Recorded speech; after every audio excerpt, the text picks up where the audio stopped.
Hello, Brad here, just to say we're super proud that the Friday 5pm podcast is sponsored by the Malt Miller, the UK's best home brew store. We use the Malt Miller for all of our homebrew experiments, as well as tapping them up for advice and binging on their awesome YouTube channel all the time. That's why whenever we release a homebrew video, we put a recipe kit live on the Malt Miller, so you can brew with the exact same amazing ingredients that we did. The same ingredients used by pro brewers.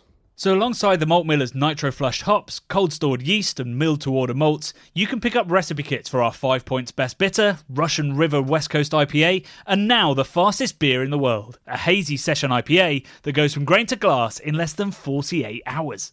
Sign up to their newsletter at tinyurl.com/Malt Miller to get 5% off your first order. With the Malt Miller's amazing customer service and Johnny's 48-hour recipe, you could order the ingredients on a Monday and be drinking the beer by the weekend. Speaking of which, it's Friday. It's 5pm. So enjoy this week's Friday 5pm podcast.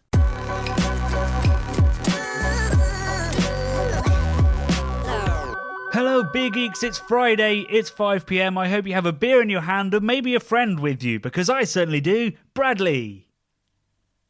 Bradley? Oh yeah, that's right. Brad is swanning about in Amsterdam, having the time of his life, while I am here. I can't complain too much. I have a beer in my hand. It's a Friday afternoon, and we're about to attempt the impossible. I really hope it isn't impossible, but basically it's going to be a beer-fueled version of Just a Minute, as I do our first ever solo podcast and try to waffle on for 20 minutes. I think we can expect plenty of hesitation, plenty of deviation, and plenty of repetition. I won't be winning any awards or being invited on to Just a Minute to meet Paul Merton, but hopefully I can still provide this wonderful weekly wind down that we hope that the Friday 5pm provides you. And luckily there is so much news to digest, so much stuff happening in the craft beer channel world at the moment, that it should be relatively easy to do. And the very top of that list has to be the sale of Bell's Brewery to Lion. So Bell's Brewery are a bit of an enigma, to be honest, because they might even be in the top 10 biggest craft breweries in the US, and yet they've kind of flown under the radar, despite being huge and despite having an IPA in Bell's Two Hearted that is universally adored. It's won so many awards. It's been voted best IPA in the world by polls and by websites for years and years, sort of duking it out with Pliny the Elder from Russian River. And I think the reason it doesn't quite have the kind of mythical status that Pliny does is A, it was made a little bit later, but B, Pliny is basically not available outside of California, or even not far outside of Sonoma County and maybe San Francisco. There's the odd bar around the country that is close enough to the family that own it to have it on draft. But generally, you have to go to that place to drink it, whereas Bell's is absolutely everywhere. Really, loads and loads of states stock Bell's beer, and Too Hard to Be in the flagship means that it's kind of all over the place. But it is a really delicious West Coast IPA, and when it's landed on the shores in the UK, as it has done occasionally, it's very exciting to try. And when I've travelled, and me and Brad have travelled, we've always tried to track it down because it's so good. So for a brewery like that to sell should have been a really big deal, and it feels like two things might be happening.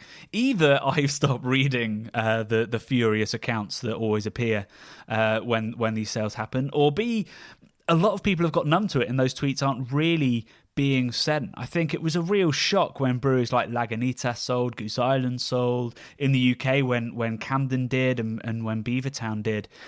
And actually we've got to the point where we're just not surprised. The only real surprise is who it is. It's like, I didn't expect them, but yeah, I mean, these are the moves that the macro brewers are making, and we just have to sort of sit and watch our friends get picked off one by one.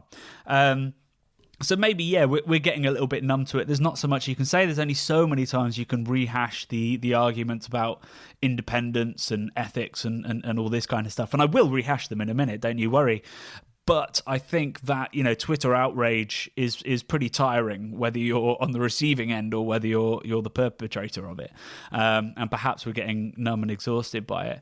But there's also a possibility that the perception is starting to change around these big sales. I think a couple of breweries that people really, really love and that haven't been sort of on their soapboxes singing about independence their entire time. A couple of those have been bought and I think changed some minds when they've been well looked after by the big breweries, when nothing's really changed, when they've effectively sort of mediated the backlash that has come their way. And people have started to go, well, hey, maybe these macro sales aren't the end of the world. Maybe it's not the end of the brewery, or maybe people have just recognized that, you know, even if you do never want to drink that particular beer again, you know, you really, really don't have to. There's thousands of other breweries that you can support, and it's a bit of a shame that you can't drink Fat Tire anymore. But, you know, there's actually, maybe there's not that many other session sort of red ales out there, but bad example, there's lots of other Lagunitas IPAs, I can assure you of that. So you can just sort of move along and try not to worry yourself. You know, life's too short to worry about something that you can easily replace. But I think it's kind of a mix of all three. But from a personal perspective, and I think Brad agrees. Well, I can't hear him disagreeing. Is that there has been a slight shift away from big is always bad towards, if you're going to be big, you have to do it right. Because something that craft didn't really think about when it was defining itself and getting on its soapbox 20, 30 years ago was the fact that many of these breweries would get extremely big. I mean, Sierra Nevada is absolutely giant. And yet we still see them, well, we see them as the father figure of craft to some extent. But we also still see them as a very modern, very relevant beer. Like this time of year, everybody's singing the praises of Celebration Ale, which is their fresh hop, wet hop, green hop IPA. And we're totally okay with the size, totally okay with probably some pretty fierce play to make sure that their brands do well, particularly outside of where they are in California and sort of their home turf. And you know, that's no shade on Sierra Nevada. I think it's brilliant that we have a very large, completely independent, family-owned brewery. I think the tagline is family-owned and fought over, which I think is amazing. And I think that's brilliant. I wish there were more Sierra Nevadas because really the main issue we have with macro brewers is the fact that they reduce the amount of competition. You know, they create monopolies and don't have to compete, and that means that their products don't need to be as exciting, as innovative. The pricing can be, you know, it's really, really competitive, and by that I mean really, really low, which means that other people can't compete. And that's sort of where the dislike of macro beer kind of came from.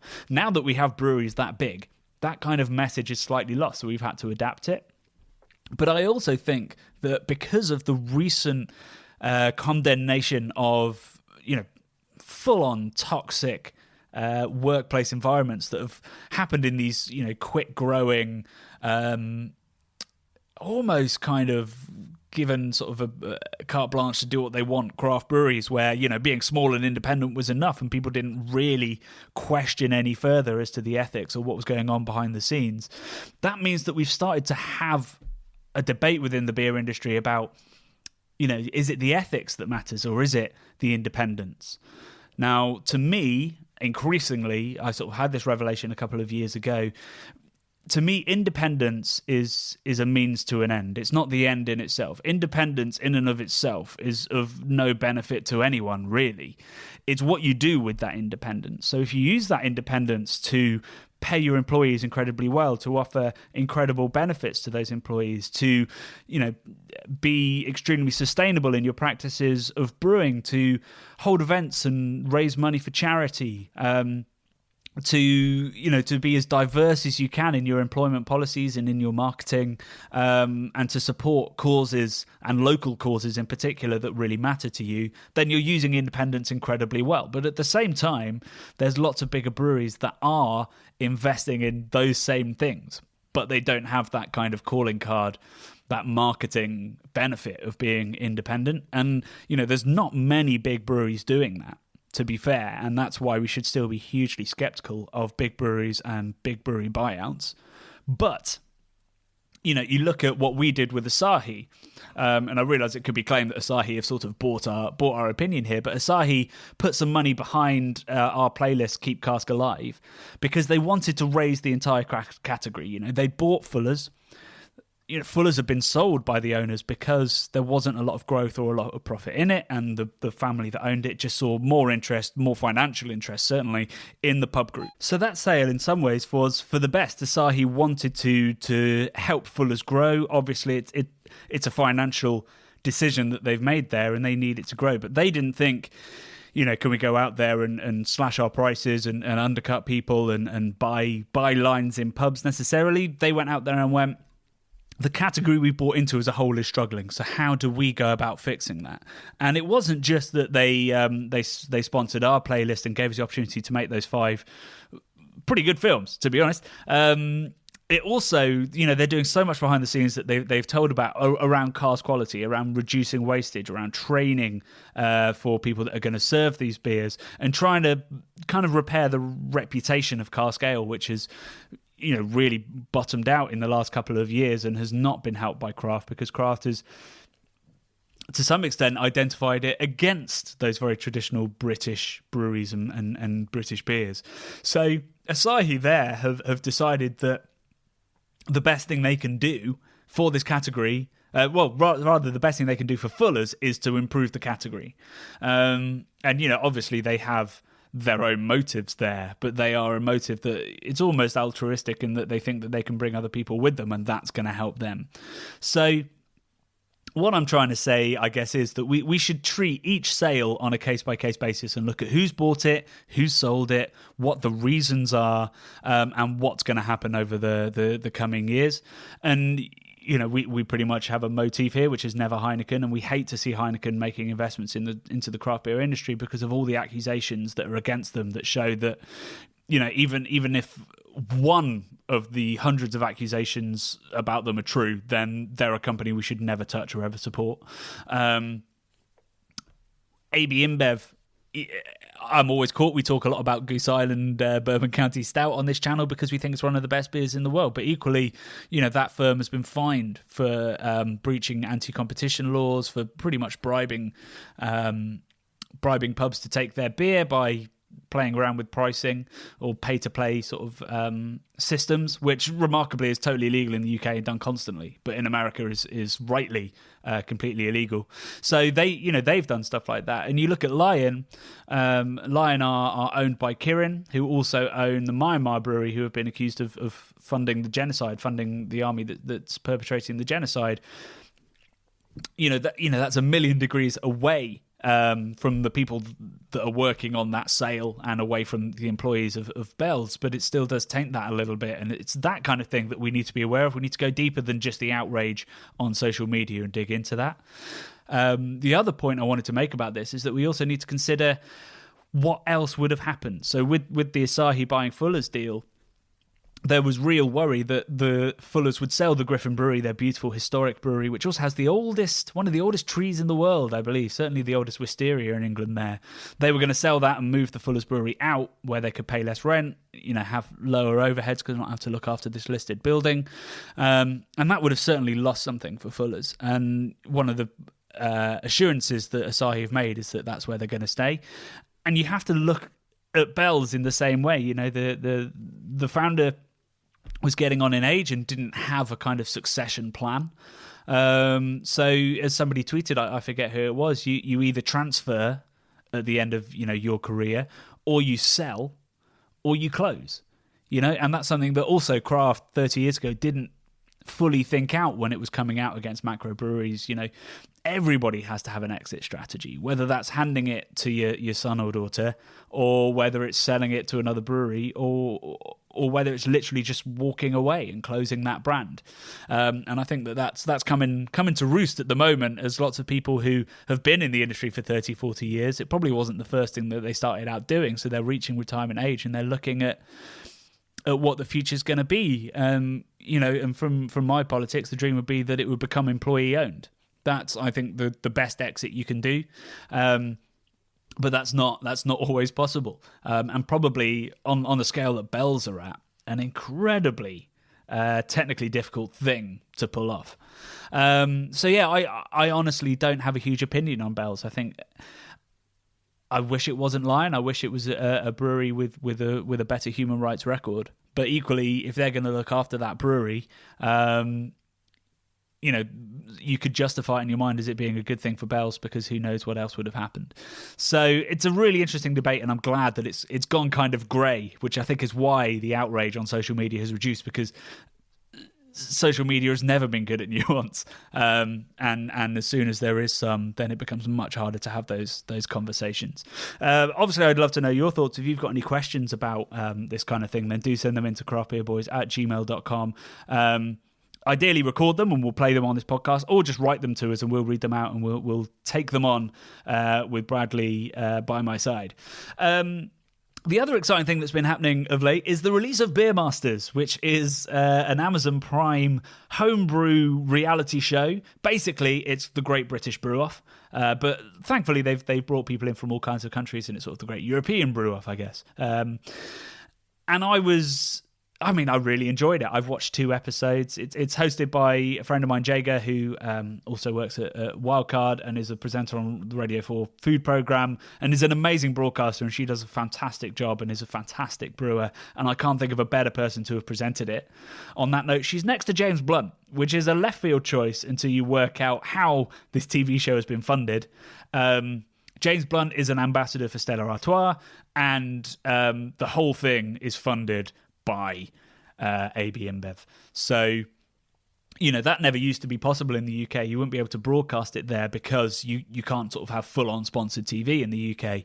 But with Amazon Prime, it's slightly different, or with Netflix. So it's all funded by AB InBev. All the breweries that they visit to get inspiration for the home brews that go into the home brewing competition are Camden breweries. AB InBev breweries. The first one is Camden, and they go to several others, I think including Stella later in the series. But it's still really good fun. I think what we have to remember is, if you're listening to this podcast, you're listening to me waffle on, we're probably very deep into the beer bubble, and we probably know most of what's being told in Beer Masters. We understand the styles, we understand the processes. We probably homebrew to a level not far from the people that are on the show. And so for us, there's a lot of like, yep, I know.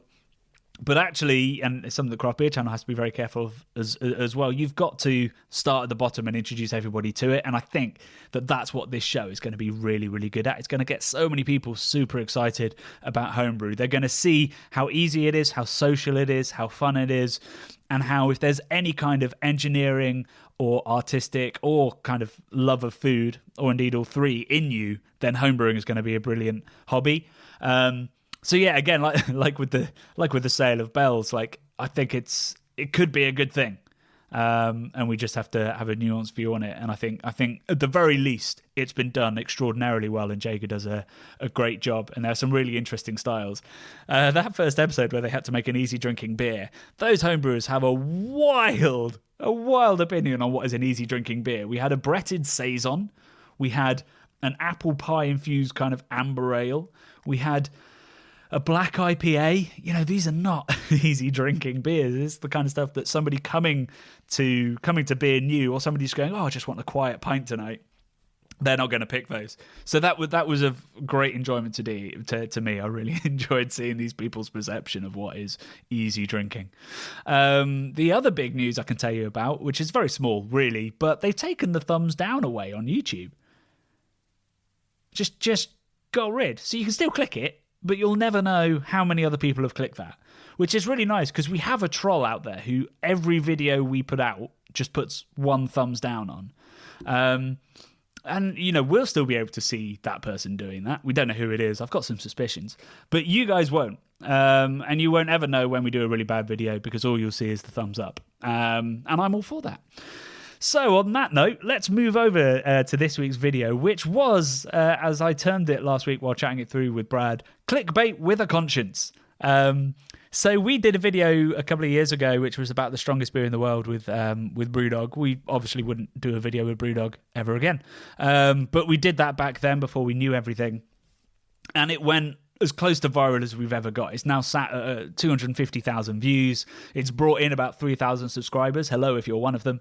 And so we tried to do a similar thing again with the Fuller's 1997 vintage. So an incredibly rare, incredibly expensive 25-year-old beer that we got to try while we were filming the final episode of Keep Cask Alive. And we thought we could make a clickbaity video, but one that would be really fun and really educational. So we wanted everybody who watched it to walk away not thinking they had to spend 600 quid on a beer, but thinking that they could spend 20 and get a similar experience, to help them understand what aged beer can be like, what it should be like, what it shouldn't be like, how to care for it. And also we wanted to drive people to the Cask Ale Alive playlist. And I mean, the comments have been absolutely joyous on this video. We've had lots of people say that, this is kind of clickbait done right, which means the world, actually, that we've got that right, because it's a tricky balance to strike.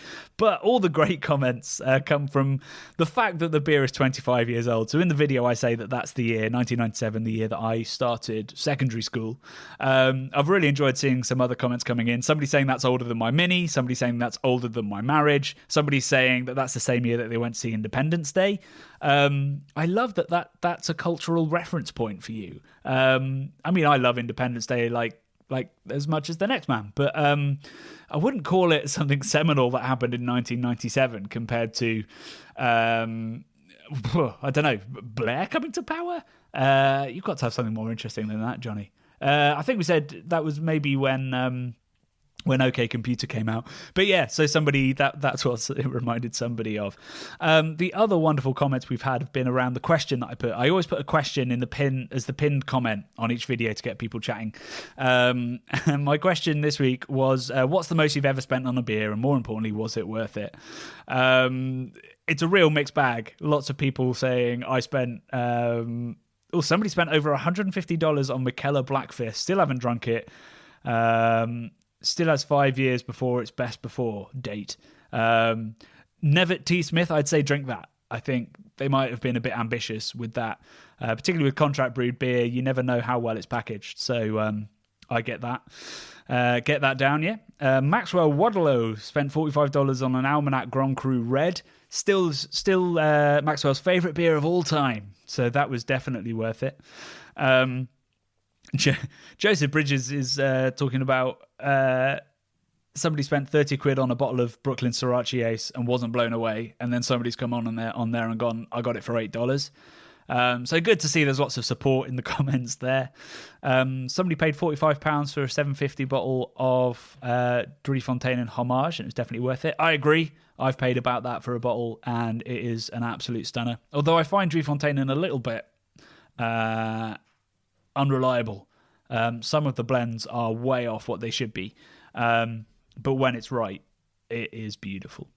So yeah, thank you for all of those comments. It really, really set a light in the comments, and that was really nice. It hasn't done the numbers that the Brewdog one did, but we're not too bothered by that. It's driven lots of people to the playlist and got lots of people talking, so that's great. And hopefully a couple of people are buying some vintage ales to enjoy in a couple of years. So yeah, that's everything that I had to say this week. I feel like I've managed to fill the air.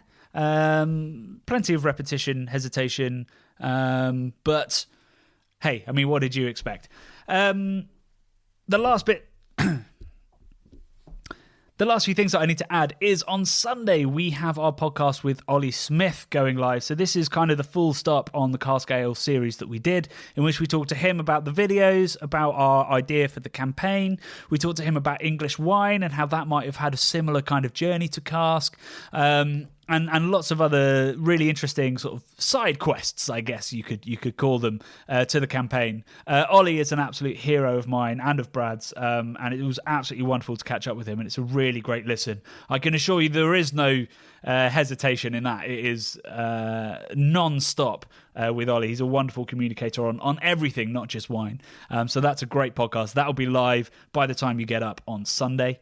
And then next week, you'll be pleased to know that it's all Brad with the video. We've got our next Lowbrow episode, which is wonderful gifts. So we're not calling it a Christmas video. It's a little bit early, and we wanted it to be evergreen, but it is some amazing gadgets that he thinks are worth picking up. They're all 4-star or higher gadgets that you guys can pick up as a gift for yourself or a gift for somebody who really loves beer. And obviously, because it's a lowbrow, it's a lot of fun, and Brad's unique take on everything is very evident throughout.